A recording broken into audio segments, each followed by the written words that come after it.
নিজেই নিজের মাস্টার হও, সেলফ স্টাডি কীভাবে করবে দেখে নাও।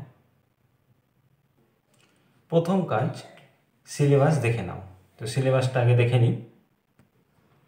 ধরে নাও আমি জীবনবিজ্ঞান পড়ছি, দ্বিতীয় ইউনিটের জন্য দ্বিতীয় একক। সিলেবাস দেখে নেব জীবনের প্রবাহমানতা। তো সিলেবাস দেখে নিলাম। এবার জীবনের প্রবাহমানতা এই অধ্যায়ে চলে আসব। দ্বিতীয় কাজ, সিলেবাস অনুযায়ী একটি অধ্যায় সম্পূর্ণ রিডিং করো। তো সেই অধ্যায়টা সম্পূর্ণ রিডিং করতে হবে। তো জীবনের প্রবাহমানতা এটা পুরোটা রিডিং করবে, পুরো অধ্যায়টা রিডিং করার পর একইভাবে সব বই করবে, যে কোনো সাবজেক্ট। তো এইটা পুরোটা রিডিং করার পর কী করব, তৃতীয় কাজ হবে, যদি সেই অধ্যায়ের অনুশীলনী থাকে তাহলে সেই উত্তরগুলো করার চেষ্টা করব বই থেকে খুঁজে। তো এটা বই থেকে খুঁজে করার চেষ্টা করব যদি অনুশীলনী থাকে। যদি না থাকে তাহলে আলাদা, আর যদি থাকে তাহলে বই থেকে খুঁজে।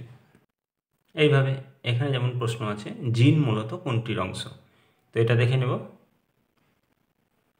পেজ নম্বর 39, জিন মুখ্যত ডিএনএর অংশ।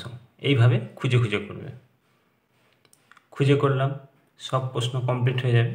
তারপরে এবার প্রশ্ন হলো, যদি না পাও, খুঁজে না পাও, তাহলে মানে বই ব্যবহার করো।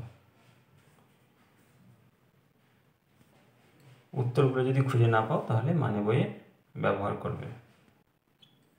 এরকম জীবনবিজ্ঞান সহায়িকা বা যে কোনো বইয়ের সহায়িকা, যে বই রিডিং করবে সেই বইয়ের সহায়িকা ব্যবহার করবে।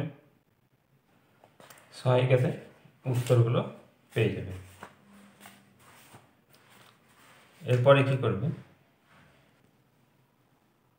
সিলেবাস অনুযায়ী অধ্যায় কমপ্লিট হয়ে গেলে প্রশ্ন বিচিত্রা প্র্যাকটিস করো। তো এরপরে যে কোনো একটা প্রশ্ন বিচিত্রা কিনে নেবে, সেটা প্র্যাকটিস করবে। যেমন মাধ্যমিক প্রশ্ন বিচিত্রা 2026, এটা প্র্যাকটিস করবে। এখানে ইউনিট টেস্ট অনুযায়ী ভাগ করে দেওয়া আছে, সেই প্রশ্নগুলো প্র্যাকটিস করবে। যেমন দ্বিতীয় পর্যায়ক্রমিক মূল্যায়ন, এখান থেকে এই প্রশ্নগুলো পরপর প্র্যাকটিস করবে। এরকম করে একটা করে স্কুল পুরো কমপ্লিট করবে। উত্তর না পারলে টেক্সট বই কিংবা নোট বই যে কোনো একটা থেকে পাবে, আর তাছাড়া অন্য পদ্ধতি তোমাদের জানাই আছে, সেখান থেকে দেখে নেবে। সাজেশান তৈরি করতে চাইলে, যদি মনে করো সাজেশান তৈরি করব, তাহলে বিভাগ গ এবং ঘ প্রত্যেকটা স্কুলের একটা খাতায় লিখে নেবে। যেই প্রশ্নগুলো বেশিবার এসেছে সেইগুলো এক জায়গায় করে নিয়ে সেই উত্তরগুলো করবে, তাহলেই সাজেশান হয়ে যাবে। আর যেগুলো কম এসেছে সেগুলো 2 নম্বরে রাখবে, যেগুলো বেশি এসেছে সেগুলো 1 নম্বরে রাখবে। এইভাবে সাজেশান তৈরি করে পড়তে পারবে।